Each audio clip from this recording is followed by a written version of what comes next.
Senhores, boa noite a todos. Sejam bem-vindos a mais uma live do Estude com o Autor. Sejam bem-vindos aqui. O tema hoje, intervenções de terceiros. Na verdade, eu queria trabalhar algumas coisas específicas das intervenções de terceiros. E foi um tema que a gente passou muito rapidamente quando eu fiz trabalhei o ponto no programa regular, e eu queria revisitar alguns pontos de intervenções de terceiros que eu considero bem relevantes. E é um assunto que muita gente tem dificuldade na prática, e por conta disso eu pensei em trabalhar com um pouco mais de calma algumas delas. O pessoal está entrando ainda. Me ouvem bem?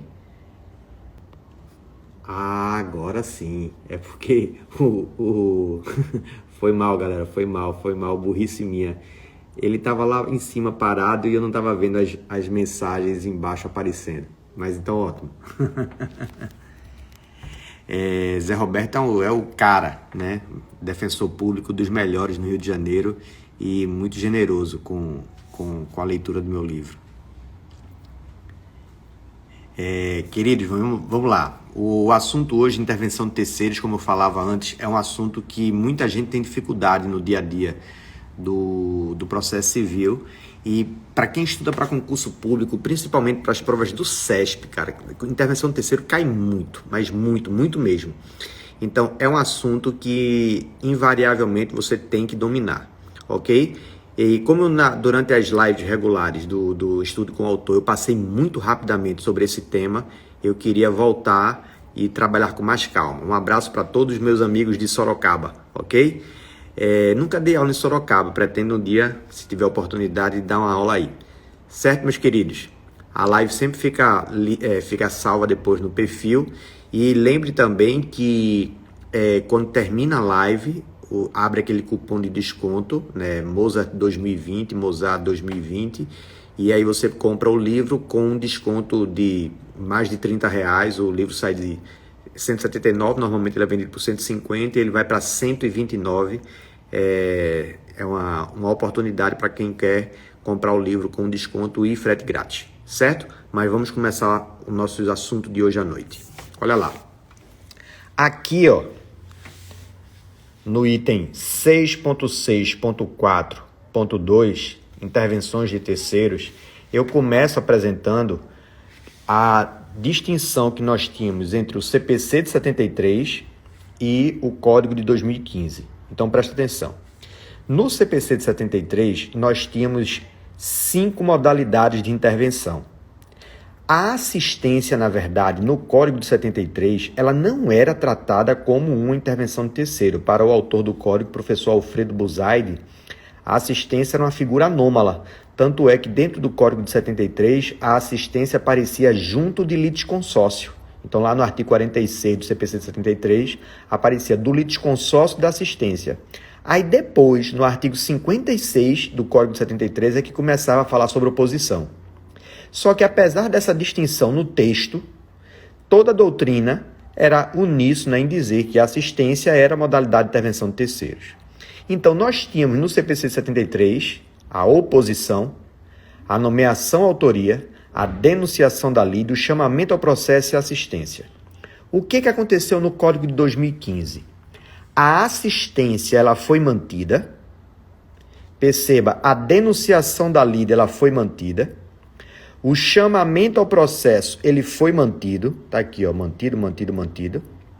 Só que, quando eu digo e procuro oposição, não aparece oposição aqui dentro do capítulo das intervenções de terceiros. Para quem não lembra, a oposição ela continua existindo no CPC de 2015, só que ela não está mais como modalidade de intervenção de terceiro. A oposição está lá no artigo 62 e virou procedimento especial. Quem estudava oposição sabia que existiam duas espécies de oposição, uma chamada de interventiva e outra autônoma. É como se a interventiva tivesse desaparecido e eles mantiveram a oposição como modalidade autônoma, procedimento especial, certo? Já a nomeação autoria, você não encontra a nomeação autoria com essa nomenclatura, com essa terminologia no CPC 2015. A lógica da nomeação autoria ela foi mantida. Ela está lá no artigo 338 e 339, ou seja, se você procurar no CPC de 2015 oposição, você encontra, não como intervenção de terceiro, mas como procedimento especial, beleza? Se você procurar no CPC de 2015 nomeação autoria, você não encontra essa terminologia. Mas a lógica da nomeação autoria era a correção do polo passivo com a demanda em curso. Essa possibilidade de correção do polo passivo com a demanda em curso, ela está mantida no Código de 2015, mas ela virou um incidente dentro da contestação. Está lá nos artigos 338 e 339, beleza? Então, quais são as modalidades de intervenção de terceiro previstas no Código 2015? Assistência, denunciação da lide e chamamento ao processo. Isso já tinha. Só que aí foram acrescentadas duas modalidades de intervenção de terceiros que não eram tratadas no Código de 73. Elas aparecem no Código de 2015. Não é nenhuma novidade, mas dentro do CPC se tornaram novidades porque não tinham previsões lá. Quais são elas? Bom, são o incidente de desconsideração da personalidade jurídica. Fiz algumas lives só sobre isso aqui recentemente. E o amicus curiae. O interessante é que o amicus curiae nunca foi tratado na doutrina como modalidade de intervenção de terceiro propriamente dita. Por quê? Porque o amicus não possui as características típicas de terceiro. Se você parar para pensar, quando acontece uma intervenção de terceiro, o terceiro se torna parte no processo. O amicus curiae não se torna parte. Tanto é que ele não gera deslocamento de competência, tanto é que o amicus ele não é atingido pela coisa julgada, tanto é que o amicus tem limitação de poderes, os poderes do amicus são delimitados pelo juiz ou relator, artigo 138, parágrafo 2º. Ou seja, o amicus não tem as características típicas de um terceiro interveniente. Mas, se você me perguntar, numa prova de concurso, amicus curiae é modalidade de intervenção de terceiro, eu tenho que dizer o quê? Por quê? Porque está previsto no Código, artigo 138. Ok? Então, de novo, o amicus tradicionalmente nunca teve características de terceiro interveniente. Mas no CPC de 2015, por opção legislativa, ele é tratado como modalidade de intervenção de terceiro. Então, temos 5, sendo 2 diferentes. O incidente de desconsideração da personalidade jurídica e o amicus curiae. Compreendido? Vamos avançar. Entre as modalidades de intervenções de terceiro, eu trabalho todas. A primeira que nós vamos ver hoje é a assistência. O que é a assistência? Eu vou lhe narrar os exemplos que eu trago aqui no livro, contando minhas historinhas. A assistência, o assistente, ele intervém no processo de forma espontânea, então ninguém provoca a sua entrada. Veja, na denunciação da lide, uma das partes do processo denuncia a lide do terceiro. No chamamento ao processo, uma das partes do processo chama o terceiro. Na desconsideração da personalidade jurídica, uma das partes requer a desconsideração da personalidade jurídica de alguém para que um terceiro ingresse na lide. Ou seja, denunciação da lide, chamamento ao processo, incidente de desconsideração da personalidade jurídica são formas provocadas de intervenção de terceiros. A assistência não. A assistência é forma espontânea de intervenção de terceiro. Pergunta típica da FCC. A FCC pergunta quais modalidades de intervenção de terceiro são espontâneas. A assistência é um exemplo delas. A assistência, o terceiro é que pede para entrar para coadjuvar, para auxiliar uma das partes na obtenção de uma decisão favorável, ok? Os exemplos que eu trago no livro são 2. Primeiro, saiba que a assistência ela pode ser dividida em 2 espécies. Ela pode ser tratada como assistência simples ou adesiva ou assistência litisconsocial. O CPC de 73 não distinguia as duas de forma clara, tanto é que a gente tinha que fazer um esforço acadêmico em sala de aula para convencer o aluno que naqueles dispositivos que versavam sobre assistência, um deles tratava da assistência litisconsorcial. No Código de 2015, se você observar, o artigo 124 textualmente fala da assistência litisconsorcial. Então lembre, a assistência ela pode ser simples, também chamada de adesiva, ou ela pode ser assistência litisconsorcial. Beleza? 2 exemplos. Primeiro exemplo, veja bem. Imagine uma escola que o terreno da escola é alugado. Ok? Aí, por conta da pandemia, ficou sem funcionar e começou a ter problemas entre o proprietário locador e a escola locatária. Até que chega um ponto em que o proprietário da escola diz, vou despejar vocês. O proprietário da casa diz, vou despejar vocês. E promove uma ação de despejo. Dentro da escola há uma lanchonete. E essa lanchonete, ela está terceirizada, é uma sublocatária. Ok? Exatamente, Fernando, o exemplo da cantina. Então, nesse exemplo, veja o que você tem. Você tem uma relação jurídica entre o proprietário e a escola. E existe uma outra relação jurídica entre a escola e a lanchonete, ok? Essa lanchonete sublocatária. Pense comigo, se o proprietário da ação vence, ou o proprietário do terreno vence, a escola vai ser despejada, a lanchonete vai também ser despejada. Então, a lanchonete tem interesse jurídico para que a escola vença na ação de despejo. Não sendo despejada, a lanchonete também não será despejada.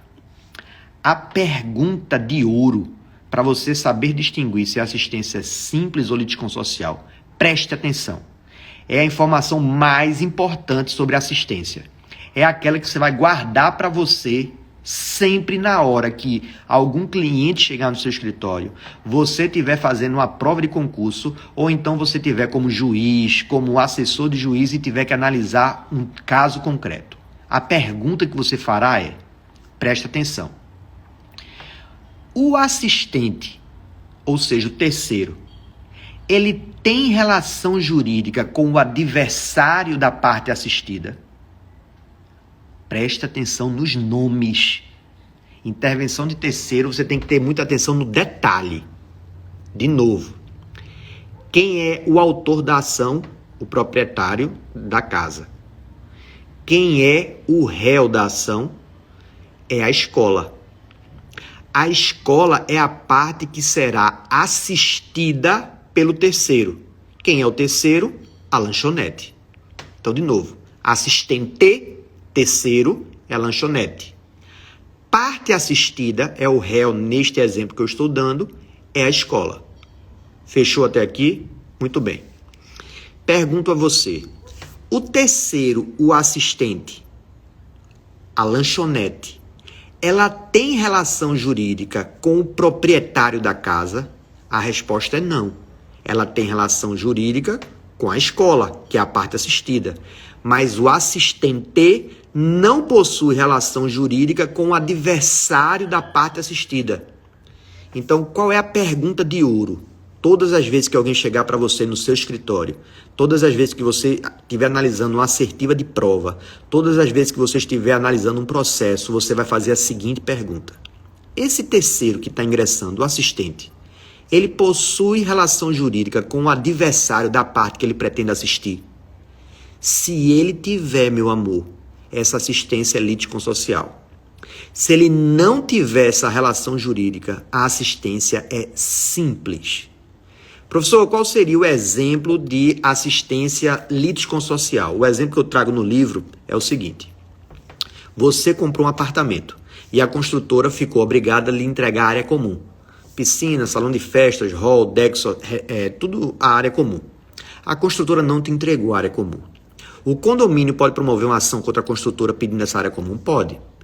Mas está lá no Código Civil, no artigo 1314, que cada um dos coproprietários pode exigir do alienante o bem comum. Então, o que vai acontecer? Um só dos condôminos pode ingressar com ação contra a construtora. Um só dos condôminos pode ingressar com a ação contra a construtora. Para dizer o quê? Eu quero que você entregue a área comum. Perceba que esse condômino que ingressa, ele está em substituição processual, porque além de pleitear um direito dele, ele também pleiteia um direito alheio. Ok? Esses demais condôminos podem querer ingressar nessa ação proposta por um só dos condôminos para auxiliá-lo, até porque a vitória desse condômino que promoveu a ação também implica na vitória deles, demais condôminos. Se eles ingressam, você vai fazer a mesma pergunta que eu falava agora há pouco. Qual é a pergunta? Esse terceiro, ou seja, o assistente, quando ele estiver ingressando no processo, ele, assistente, tem relação jurídica com o adversário do assistido? Aí pense, quem é o adversário do assistido? É a construtora. Esses demais condôminos têm relação jurídica com a construtora? Esses demais coproprietários têm relação com a construtora? Tem. Amor, se tem, essa assistência não é simples. Essa assistência, ela é litisconsocial.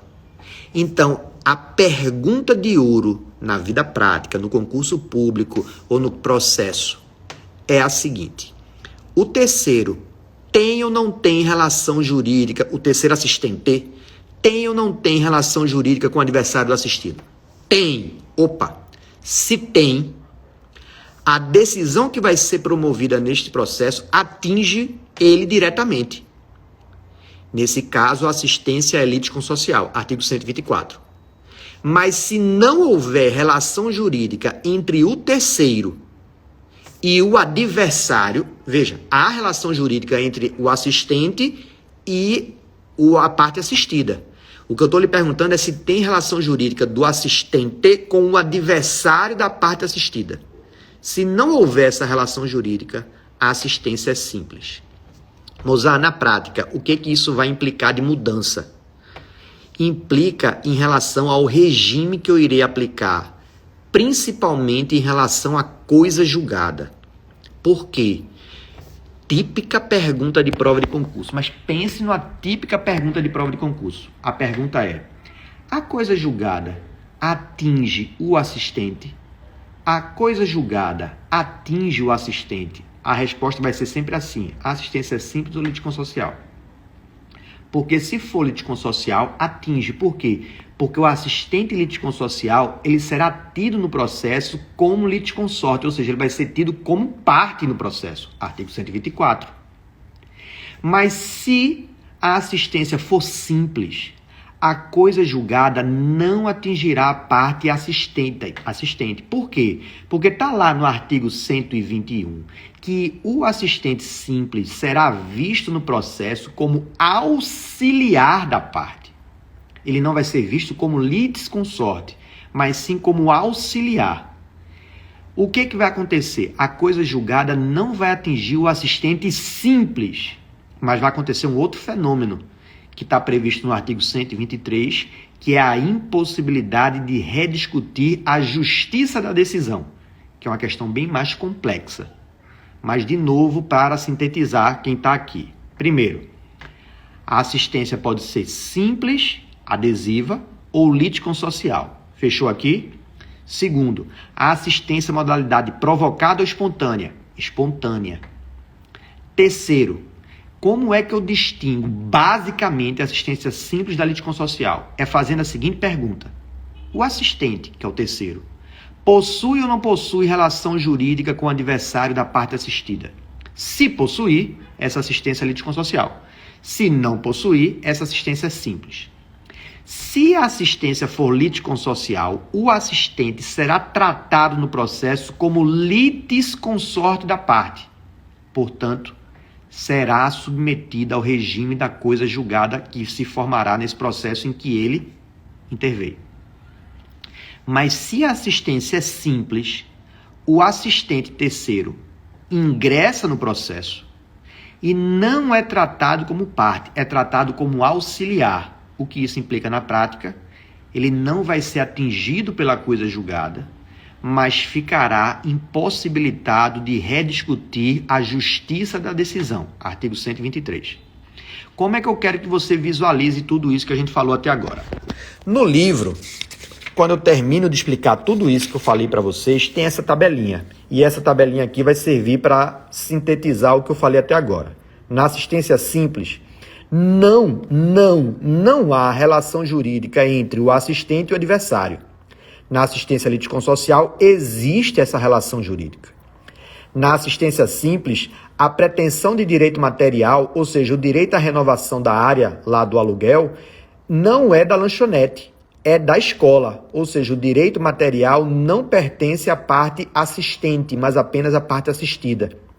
Já na assistência litisconsorcial, que é o exemplo do condomínio, o direito pertence tanto à parte assistida como ao assistente. Por isso, o assistente simples vai ser visto no processo como auxiliar. Já o assistente litisconsorcial será visto como litisconsorte, ou seja, adquire a condição de parte. O assistente simples não é atingido pela coisa julgada, mas fica impossibilitado de rediscutir a justiça da decisão. O assistente litisconsorcial é atingido pela coisa julgada, ok? Outros pontos envolvem a questão da assistência. Por exemplo, no caso da assistência, o que seria rediscutir a justiça da decisão? Eu cito o professor Ubiratã de Couto Maurício, que tem uma monografia, a dissertação de mestrado dele sobre assistência simples, e o professor Ubiratã explica que, na verdade, é como se a fundamentação, ou seja, as questões que foram decididas no processo, não podem ser rediscutidas pelo assistente em eventual nova ação contra o adversário da parte assistida. Por quê? Apesar dele não ser atingido pela coisa julgada, ele participa do processo. Então, se ele participa do processo, ele fica com a preclusão pro judicato das coisas que ele atuou. Salvo, como o próprio artigo 123 diz, se ele recebeu o processo, já havia ocorrido isso, porque lembre, o assistente, ele recebe o processo no estado em que se encontrar, porque a assistência ela pode caber em qualquer grau de jurisdição. Acorda, típica pergunta de prova do CESP. Cabe assistência no Superior Tribunal de Justiça em sede de recurso especial? Então veja, o processo correu todinho sem o assistente.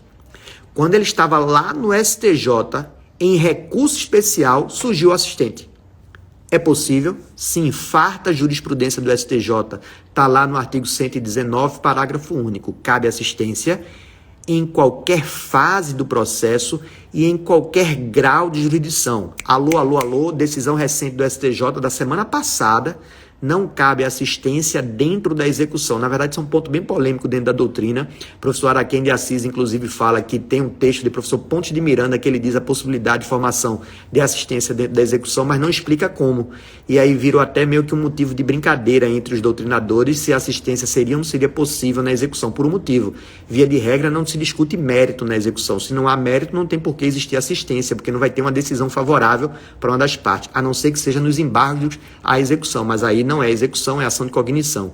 Mas decisão recente do STJ dizendo que não cabe assistência na execução. A assistência ela é típica das ações de conhecimento. Fechou? Bom, então sobre a assistência tem alguns outros pontos, por exemplo, a distinção entre a assistência e a intervenção anômala para quem estuda para provas federais, AGU, PFN, Magistratura Federal, tem aquela lei 9469/97, artigo 5º, parágrafo único, que prevê a intervenção anômala. Aí é outra coisa. Eu teria que ter uma outra live só para falar sobre ela, beleza? Não é o objeto dessa live. Essa live eu queria apenas lhe destacar os principais pontos de distinção entre assistência simples e litisconsorcial. Fechou até aqui? Segundo tema de nossa live hoje sobre intervenções de terceiros, a denunciação da lide. Ela é a mais complexa das intervenções de terceiros. Ela é a mais complexa das intervenções de terceiros. E nessa nova edição, na 7ª edição do livro, eu trabalhei a denunciação da lide para desenvolver a denunciação da lide sucessiva através de alguns desenhos que eu fazia em sala de aula e eu disse, cara, eu vou transportar isso para o livro. E fiz esses desenhos da denunciação da lide sucessiva. Vamos trabalhar a denunciação da lide. Primeiro, lembre que há duas espécies de denunciação. A denunciação que é provocada não é espontânea como a assistência que a gente acabou de ver. A denunciação da lide, ela pode ser no polo ativo ou ela pode ocorrer no polo passivo. De novo, a denunciação da lide, ela pode ocorrer tanto no polo ativo como no polo passivo. No polo ativo, meu amor, ela é uma raridade. Eu, enquanto advoguei, desde que faço assessoria, nunca vi uma denunciação da lide no polo ativo. Mas é possível. Já a denunciação no polo passivo é assim, ó. É assim. E lembrando, é um assunto recorrente em prova de concurso público. Então, presta atenção na denunciação da lide, ok? Pode ocorrer no polo ativo ou no polo passivo. O primeiro ponto crucial em relação à denunciação da lide é o seguinte. Deixa eu ver uma pergunta aqui que Diego fez. Sentença, artigo 119. Então, deveria ser interpretada como acórdão também, já que cabe em qualquer grau. Sim, na verdade, o que você lê no sentença é o interesse jurídico, ou seja, que a decisão lhe seja favorável, Diego. Mas, na verdade, é que leia aí sentença como decisão em sentido amplo. É porque a decisão tem que, de alguma forma, ser favorável ao assistente, porque é nesse momento que ela é favorável, direto ou indiretamente, que se demonstra interesse jurídico. Porque se esse cara quer intervir no processo sem demonstrar que aquela decisão lhe será favorável, Diego, não tem sentido essa intervenção. É motivo de rejeição liminar. Perceba que no artigo 120 ele diz como você dará essa intervenção, né? Então ele diz o procedimento. E aí, justamente, se não se demonstra o assistente interesse jurídico, aí ele vai ser rejeitado liminarmente. Ok? Boa pergunta. Voltando. Denunciação da lide. Na denunciação da lide, você tem a ativa e a passiva. Mas o que eu queria lhe chamar a atenção é o seguinte. Quando você fala de denunciação da lide, a pergunta é, eu estou exercendo um direito paralelo de regresso simultaneamente com a ação correndo. Então, veja. Exemplo. A Caixa Econômica Federal promove uma ação contra mim para retomar o imóvel que eu havia comprado, achando que ele estava livre e desembaraçado. Aí a Caixa Econômica diz o seguinte, olha, nesse imóvel aí tem uma hipoteca não resgatada, e essa hipoteca venceu e nós queremos o imóvel. Aí eu digo para a Caixa, peraí, Caixa Econômica, não. Eu comprei esse imóvel livre e desembaraçado. Olha aqui minha certidão de propriedade única que eu tirei no cartório. Não consta nenhuma hipoteca aqui. Aí a Caixa Econômica vira para mim, mas era uma hipoteca de gaveta e ela vale. Eu digo, não. A hipoteca de gaveta não vai valer contra mim, não. Eu sou terceiro de boa-fé. Perceba, surge agora uma briga minha com a Caixa Econômica. A Caixa Econômica é autora na ação de emissão na posse. Eu, como proprietário do imóvel, sou o réu e estou dizendo que não vou entregar o imóvel porque eu não aceito essa hipoteca. Se eu perder esse imóvel, eu terei sofrido evicção. O evicto não tem direito de ser ressarcido pelas regras do direito civil. O que ele vai fazer? Ele vai promover uma ação de regresso contra o alienante, né? Eu não fui o adquirente do imóvel, então imagine que eu comprei esse imóvel à imobiliária. Então a Caixa Econômica entrou contra mim, eu resisto dizendo que essa hipoteca não vale contra mim, e nessa mesma ação, ao contestar, eu digo, peraí, olha juiz, eu comprei esse imóvel da imobiliária Y. E a imobiliária Y, quando me vendeu, disse que essa porcaria estava livre e desembaraçada. E se ela estava livre e desembaraçada, você não vai entrar contra mim, não. Então, eu denuncio a lide à imobiliária. Então, veja, existe a ação da Caixa Econômica contra mim e existe uma ação regressiva minha contra a imobiliária. Só que as duas ações estão sendo promovidas paralelamente. Então, o que é a denunciação da lide? Nada mais é do que uma modalidade de intervenção de terceiro, onde uma das partes exerce seu direito de regresso, por lei ou por contrato, paralelamente a uma ação que corre de forma principal. São duas as perguntas típicas de prova de concurso. São duas as perguntas típicas de prova de concurso e que servem muito para nos auxiliar na compreensão para você que advoga. A primeira pergunta é, essa denunciação ela é obrigatória? Porque se ela for obrigatória, se eu, quando eu for citado na ação da Caixa Econômica, não denunciar a lide, a imobiliária que me vendeu, eu não poderei, caso eu perca nessa ação contra a Caixa, exercer meu direito de regresso. Então veja que maluquice. O meu direito de regresso flui da evicção, ou seja, direito material. E a denunciação da lide é direito processual, ou seja, a modalidade de intervenção é um procedimento processual. O que está acontecendo então? O não exercício de um direito processual, de uma faculdade processual, estaria fulminando o meu direito material de regresso. Imagine se seu advogado é ruim, cara. Imagine se seu advogado é ruim. Você contratou o cara, era o primo, seu primo, amigo do seu primo, que não ia cobrar honorários. Aí ele faz aquela contestação na ação contra a Caixa Econômica padrão, dizendo que não se opõe nada. Aí imagine que você perca essa ação. Se ela for obrigatória, você não poderá depois entrar contra a imobiliária. E saiba que no CPC de 73, artigo 70 do CPC de 73, ela era obrigatória.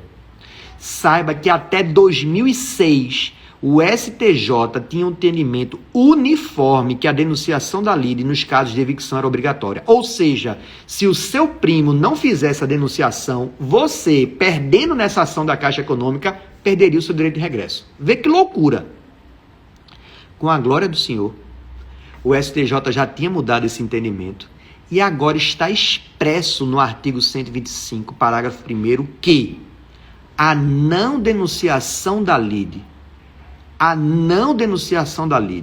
a sua impossibilidade ou a sua rejeição não implica em perda do direito de regresso. Amém. Amém, Senhor. Amém, Senhor. Vamos ler isso no código? Eu trato aqui, quando eu termino a assistência, aí vai começar a denunciação da lide. Quando eu começo a falar sobre denunciação da lide, primeiro eu começo distinguindo que a denunciação pode ser ativa ou passiva. Então eu vou explicando a denunciação ativa e a denunciação passiva. E aí chego no ponto que eu queria. Olha aqui o parágrafo 1º do artigo 125. Acompanhe você que está aí online.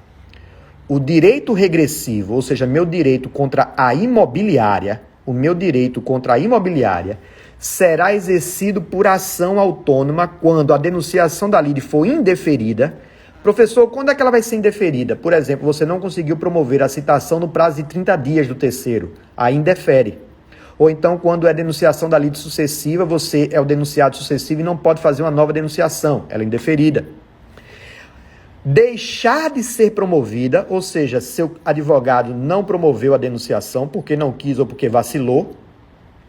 Ou quando ela não for permitida. Por exemplo, lembre que nos juizados especiais não cabe denunciação da lide, não cabe nenhuma modalidade de intervenção de terceiro, salvo a desconsideração da personalidade jurídica. Então, de novo, meu amorzinho, primeira informação sobre denunciação da lide. A denunciação da lide que pode ocorrer no polo ativo ou passivo. Pergunta, ela é obrigatória no CPC de 2015? Não. Por que não? Porque está lá no artigo 125, parágrafo 1º, que se ela não for promovida, se ela for indeferida ou não puder ser realizada, não implica em perda de direito de regresso. Beleza até aqui? Segunda informação de ouro sobre denunciação da lide. Bota a cabeça para funcionar. Bote a cabeça para funcionar. Lembra que a Caixa Econômica Federal entrou contra mim? E eu denunciei a lide à imobiliária que me vendeu, ok? Então eu tenho a ação principal, Caixa Econômica, contra mim. E eu tenho a ação regressiva, que é a denunciação minha contra a imobiliária, ok? Adquirente versus alienante. A imobiliária, quando foi citada, ela disse o seguinte: peraí, você está dizendo que a responsabilidade é minha sobre essa hipoteca não resgatada, essa hipoteca de gaveta, mas saiba, Mozart, que essa hipoteca aí já veio assim da construtora. Então, Mozart, eu sou apenas o cara que estou vendendo o apartamento da construtora, então já recebi assim. Então, se eu tenho responsabilidade para lhe ressarcir, Mozart, a construtora tem responsabilidade de me ressarcir pelo prejuízo que eu, imobiliária, terei com você se você, Mozart, perder a ação da Caixa Econômica. Captou? Caixa Econômica contra Mozart. Ação principal. Minha ação contra a imobiliária. Ação regressiva. Denunciação da lide. Imobiliária contra a construtora. É uma nova denunciação. Então, veja, o que está havendo aí é o que a gente chama de denunciação sucessiva. Teve a primeira ação, Caixa Econômica, contra mim. Tem a denunciação, que é a minha ação contra a Caixa, contra a imobiliária. E tem uma nova denunciação agora da imobiliária contra a construtora. É possível? É. Artigo 125, parágrafo 2º. Mas sabe o que aconteceu? A pergunta da prova do CESP. A construtora, que é a denunciada sucessiva, a construtora, que é a denunciada sucessiva, pode denunciar a lide à incorporadora, cabecinha funcionando. Caixa Econômica, contra mim, ação principal. Denunciação da lide, eu, contra a imobiliária. Denunciação da lide sucessiva, imobiliária contra a construtora. A construtora disse, peraí, eu não vou ficar com esse prejuízo não. Eu quero ser ressarcida da incorporadora, porque foi ela, a incorporadora, quem fez o contrato de gaveta. A construtora pode fazer uma nova denunciação sucessiva e o código simplesmente disse não. Artigo 125, parágrafo 2º, como o Fernando falou, tem limite. Só é possível uma única denunciação sucessiva. Então, cabecinha funcionando. Ação principal, denunciação da lide, denunciação sucessiva, não cabe uma nova denunciação sucessiva. Aí você pergunta, professor, e o direito da construtora de regresso? Ela vai fazer como? Ação autônoma. Mas não cabe nesse processo uma nova denunciação, porque ia tumultuar demais o processo. Se você parar para pensar, é você dizer que todas as vezes que você vai citar um denunciado, você tem um prazo de 30 dias se ele morar na mesma comarca, seção ou subseção judiciária, ou 2 meses se for em comarca distinta, que se aplica o prazo do artigo 135 do chamamento ao processo. Então isso poderia tumultuar demais, ampliar demais a questão cognitiva desse processo. Simplesmente ele limita o número de denunciações. E eu fiz um desenho na nova edição para mostrar isso. Presta atenção aqui, ó. Olha o esqueminha. A ação principal, Caixa Econômica, contra você. Ação principal. Denunciação da lide, que é a ação regressiva. Denunciante contra denunciado. A imobiliária. Imobiliária contra construtora. Denunciação da lide sucessiva. É possível? Sim. Entretanto, quando a construtora vai em cima da incorporadora, seria uma nova denunciação sucessiva. Não pode. O artigo 125, no parágrafo 2º, veda isso. Ok? Professor, aí o CESP também pergunta isso. A imobiliária que é denunciada, ela poderia denunciar diretamente a incorporadora? Ao invés de ela denunciar a construtora, ela poderia saltar a cadeia dominial e ir direto na incorporadora? Se for possível, perceba que a imobiliária estaria exercendo um direito da construtora, ou seja, ela estaria agindo em nome próprio, pleiteando direito alheio. Seria típica substituição processual. O Código Civil, no artigo 456, permitia isso. É o que a gente chamava de denunciação da lide per saltum.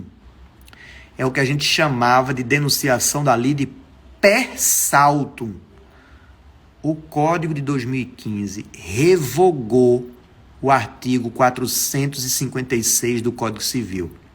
Se você for lá no final, nos atos de disposição transitória, artigo 1072, inciso 2, ele revoga.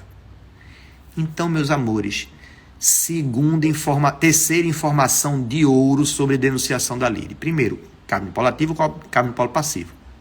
Segunda informação de ouro. A denunciação da lide, ela não é obrigatória no Código de 2015.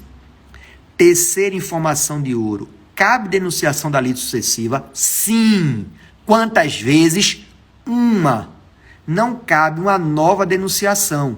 Essa nova denunciação sucessiva deverá ser exercida em ação autônoma, ok? Eu posso saltar a cadeia dominial, ou seja, não denunciar o adquirente, o alienante imediatamente anterior a mim e saltar essa cadeia, como era permitido no artigo 456 do Código Civil? Não, porque o artigo 456 do Código Civil foi revogado pelo CPC de 2015. Ok.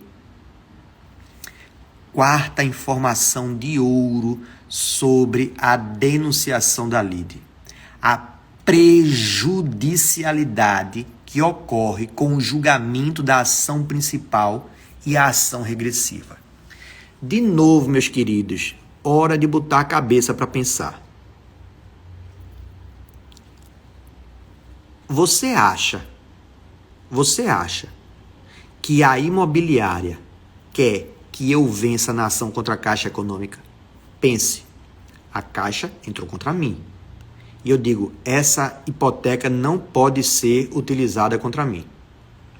O que eu fiz? Denunciei a lide à imobiliária. A imobiliária vem para o processo. Inclusive, ela pode abdicar de contestar a lide regressiva, vir para a ação principal e se tornar minha litisconsorte, para que agora eu e a imobiliária iremos nos defender da Caixa Econômica Federal. Essa previsão está expressa no artigo 128, inciso 1. É quando ocorre a formação de um litisconsórcio ulterior atípico entre denunciante e denunciado na ação principal. Por que eu quero que você enxergue isso? Para formar o raciocínio da causalidade que envolve a questão da denunciação da lide. Veja nessa imagem. Na hora que a Caixa Econômica entrou contra mim e eu denuncio a lide imobiliária, pense, se essa ação aqui que eu sou réu, eu sou denunciante aqui, mas se nessa ação aqui que eu sou réu, essa ação aqui é julgada improcedente, eu ganho. Se essa ação aqui for julgada improcedente, eu ganho. Ora, se eu ganhei, eu não tenho direito de regresso perante a imobiliária. Isso quer dizer que a imobiliária quer que o denunciante vença na ação principal. Olha a frase. O denunciado sempre vai desejar que o denunciante vença na ação principal. Porque se o denunciante vencer na ação principal, ficará prejudicada a denunciação da lide. De novo, se o denunciante, que é réu nesse exemplo aqui, vence na ação principal, professor, quando é que ele vai vencer nessa ação principal? Quando essa ação principal foi improcedente ou foi inadmitida. Se o denunciante vencer na ação principal, esta denunciação perde objeto, porque se eu não tenho responsabilidade aqui, não tenho direito de regresso aqui. Ok? A pergunta que eu quero trabalhar com vocês é como ficam os honorários aqui, ó. Por que eu tenho que lhe perguntar como ficam os honorários aqui? Porque a imobiliária teve uma ação contra ela e essa ação não vai ter o mérito julgado. Por quê? Porque nesse caso o denunciante venceu. Isso aparece no artigo 129 do CPC e é impressionante a quantidade de vezes que aparece em prova de concurso e o candidato erra. Veja quantas vezes eu falei aqui de prova de concurso nessa live. Não é comum falar sobre as provas de concurso nas lives anteriores, mas intervenção de terceiro é um assunto que, na prática, poucos nichos da advocacia militam, poucos nichos, mas é absurdamente comum em prova de concurso. Absurdamente. E na OAB também. Então vai fazer prova da OAB, saiba, a FGV vai lhe cobrar alguma coisa sobre intervenção de terceiro. Por isso que eu queria fazer live específica de intervenção de terceiro. E eu vou fatiá-la, inclusive. Hoje nós vamos trabalhar a assistência e a denunciação da lide. E na próxima eu vou trabalhar a desconsideração, o chamamento e o amicus curiae. Por quê? Porque é um assunto reiterado em prova. Mas voltando. Como é que ficarão os honorários? Como ficarão os honorários da imobiliária? Ela constituiu um advogado. Ela veio para um processo e aí vem a pergunta, precisava ela ter vindo para o processo? Porque pense, se a denunciação da lide não é obrigatória, isso quer dizer que se você não denuncia, você não perde seu direito de regresso. De novo, início da live. Se a denunciação não é obrigatória, se você não denunciar, você não perderia o seu direito de regresso. Então, você poderia ter esperado o resultado da ação da Caixa Econômica contra você e, se você perdesse, aí você promovia uma ação regressiva contra o alienante. Na hora que você promove paralelamente essa ação regressiva, sem saber ainda o resultado da ação principal, você está assumindo o risco de promover uma lide paralela que talvez não fosse necessária. Porque, de novo, se você, denunciante, vencer na ação principal, não haveria direito de regresso. Na hora que você pede para exercer direito de regresso, sem saber ainda se você tem esse direito, você está dando causa a esta ação regressiva, sem saber se ela era realmente necessária. O que isso implica na prática? O artigo 129, no parágrafo único, diz: se o denunciante for vencedor na ação principal, de novo, se o denunciante for vencedor na ação principal, perde o objeto da denunciação, sem prejuízo do denunciante arcar com os honorários da parte denunciada, do advogado da parte denunciada. Princípio da causalidade. Quem deu causa à ação regressiva à denunciação da lide? O denunciante. Por quê? Porque foi ansioso, porque não quis esperar, porque quis resolver tudo antes sem saber se era necessário, e aí não era necessário, porque ele acabou vencendo na ação principal. Ora, se não era necessário e você promoveu essa denunciação, os honorários do advogado do denunciado serão arcados pelo denunciante. Isso está no artigo 129, parágrafo único. Vamos ler comigo. Eu continuo aqui dentro do livro explicando denunciação da lide, e aí começo a desenvolver exemplos de denunciação, trabalho decisões do Superior Tribunal de Justiça, trazendo casos concretos em relação à denunciação da lide, e aí chego no ponto que é o que nós estamos trabalhando agora aqui na live, prejudicialidade. Nesse ponto aqui, prejudicialidade, eu queria trabalhar a questão dos honorários. E aparece aqui no artigo 129. Leia comigo.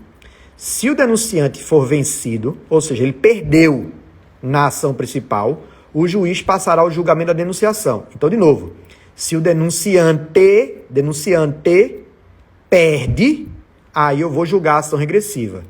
O exemplo que eu dei foi o inverso. Se o denunciante vence, isso está onde? No 129, parágrafo único. Aí está aqui, ó. 129. Cadê? Aqui, ó. 129, parágrafo único. Se o denunciante for vencedor, a ação de denunciação, que é a segunda ação, aquela do desenho, a segunda ação, não terá o seu pedido examinado. Perdeu o objeto. Olha agora, sem prejuízo da condenação do denunciante, ou seja, minha, ao pagamento das verbas de sucumbência em favor da imobiliária, que foi o denunciado. Portanto, eu quero que todas as vezes que você leia esse artigo 129, você lembre da historinha que está narrada aqui no livro e que foi essa que eu lhe contei agora, ok? Então, eu começo a desenvolver aqui vários exemplos. Denunciação da lide é entupida de exemplos para que você entenda, no final, essa conclusão que eu estou apresentando aqui a vocês, certo? Então, recapitule comigo até agora. Preste atenção. Mozart faz uma distinção entre fixação dos honorários em razão da sucumbência e da causalidade. Vê, Thaleson, essa é uma distinção que eu faço no meu livro, mas é uma distinção, inclusive, que nem toda doutrina faz. Eu acho mais didático da forma que a gente distingue o princípio da sucumbência do princípio da causalidade. Mas grande parte da doutrina, e dogmaticamente eu me filio a isso, vejo o paradoxo, né? Eu me filio a essa doutrina, só que eu acho que didaticamente é melhor distinguir. Mas vamos lá. O princípio da sucumbência, na verdade, ele é uma consequência da causalidade. Por quê? Porque a lógica é a seguinte: quem sucumbe é quem deu causa à demanda. Porque aquela demanda só existiu porque ele fez alguma coisa errada, tanto é que ele sucumbiu. Então a lógica digamos assim, majoritária, é que não existiria essa dualidade entre sucumbência e causalidade. Na verdade, a lógica maior é de que a sucumbência é uma consequência da causalidade. Ela não existiria por vida só. Só que em alguns casos não há sucumbência. E nesses casos em que não há sucumbência, aí você vai ter a causalidade pura, porque não houve uma parte vencida, mas aí eu tenho que buscar quem foi que promoveu a ação ou quem deu causa à ação. Aí tem uma situação interessantíssima nos embargos de terceiros. Nos embargos de terceiros. Imagine o seguinte, eu até vou, pegando essa pergunta aí de Thalisson, eu vou fazer uma live só de honorários advocatícios. Boa ideia. Uma live no projeto Estude com o Autor só de honorários advocatícios, porque aí a gente trabalha a causalidade, a sucumbência, esses honorários dos embargos de terceiro, que é muito interessante. Porque, veja, imagine que eu comprei um carro e não transferi no Detran o carro para mim. O carro é meu, já houve a tradição. Então, o direito civil já é meu, já houve a tradição. Aí, o cara que me vendeu, sofre uma execução. O credor dele vai no Detran e pede a penhora eletrônica. E adivinha o que ele encontrou lá no Detran? O carro que é meu, que está no meu nome ainda, porque eu vacilei e não fiz a transferência. O que vai acontecer? Esse cara pede a penhora do carro, o meu carro é penhorado e eu entro com embargo de terceiro. Eu sou o autor da ação de embargo de terceiro. No final, o juiz julga a minha ação de embargo de terceiro procedente. Então, vê que coisa. Eu promovi a ação e no final eu venci a ação. Eu venci, o juiz diz, realmente, esse carro não pode ser atingido porque já houve a tradição, esse carro é de Mozart. Só que sabe quem vai pagar os honorários da parte ré? Eu. Da parte credora que pediu o bem? Eu. Por que eu? Porque antes eu não fiz a transferência. Por eu não ter feito essa transferência, eu acabei induzindo o credor do cara que me vendeu a pedir a penhora desse bem. Então, na verdade, quem deu causa à constrição fui eu, porque não fiz a transferência regular. Aí tem uma súmula do STJ que explica isso. E veja, nesse caso, não há sucumbência, porque eu venci na ação de embargo de terceiro. Mas mesmo assim, eu terei que pagar os honorários, mesmo sendo vencedor. Então, honorários é um tema riquíssimo e que merece uma live específica sobre isso. Evandro pergunta, quais os dias das suas lives? A live do projeto do Estude com o Autor, Evandro, é sempre nas quintas-feiras, às 7 horas da noite. Sempre nas quintas-feiras, aqui já respondeu, nas quintas-feiras, às 7 horas da noite. Ok? Senhores, eu vejo aqui que pelo horário já estou próximo do encerramento do meu tempo e aí não dá para eu trabalhar chamamento ao processo. Então, recapitulando o que nós vimos hoje sobre assistência. Volta. 5 modalidades de intervenção de terceiro no CPC de 2015. 2 novidades. Desconsideração da personalidade jurídica e o amicus curiae. Beleza? Ligue, fique ligado. Oposição virou procedimento especial. Nomeação, autoria, você não encontra mais como modalidade de intervenção de terceiro, apesar da lógica dela estar mantida no artigo 338 e 339. Primeira. Segunda dica da noite. Assistência pode ser simples e adesiva, né, que é a mesma coisa, ou litisconsocial. Pergunta da noite. O assistente tem ou não tem relação jurídica com o adversário do assistido? Se tiver, assistência litisconsocial. Se não tiver, assistência simples. O assistente litisconsocial será atingido pela coisa julgada.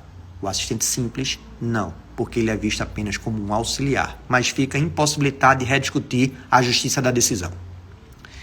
Entramos em denunciação da lide e vimos que a assistência espontânea, denunciação da lide que pode ocorrer no polo ativo ou passivo, é provocada. Vimos que a denunciação da lide, ela não é obrigatória no CPC de 2015, ela é facultativa, ok? Você faz se quiser, artigo 125, parágrafo 1º.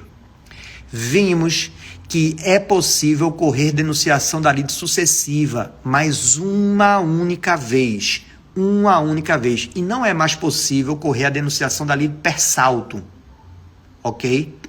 Vimos também que se ocorrer a denunciação da lide, há, em tese, uma prejudicialidade entre o julgamento da ação principal e a ação regressiva. Se a ação principal, o denunciante é vencido, se na ação principal o denunciante é vencido, aí o juiz vai ter que julgar depois a denunciação. Mas se na ação principal o denunciante é vencedor, não julgo a denunciação, porque ela perde o objeto. Mas isso não desincumbe o denunciante de arcar com os honorários do denunciado. Ok? Eram esses os principais pontos que eu queria lhe chamar a atenção. Em sala de aula e em eventuais outras oportunidades, a gente tem que aprofundar bem mais. Na prática, hoje a minha aula de denunciação da lide leva 3 horas, é uma aula inteira só sobre denunciação da lide. Por quê? Porque tem muita repercussão jurisprudencial.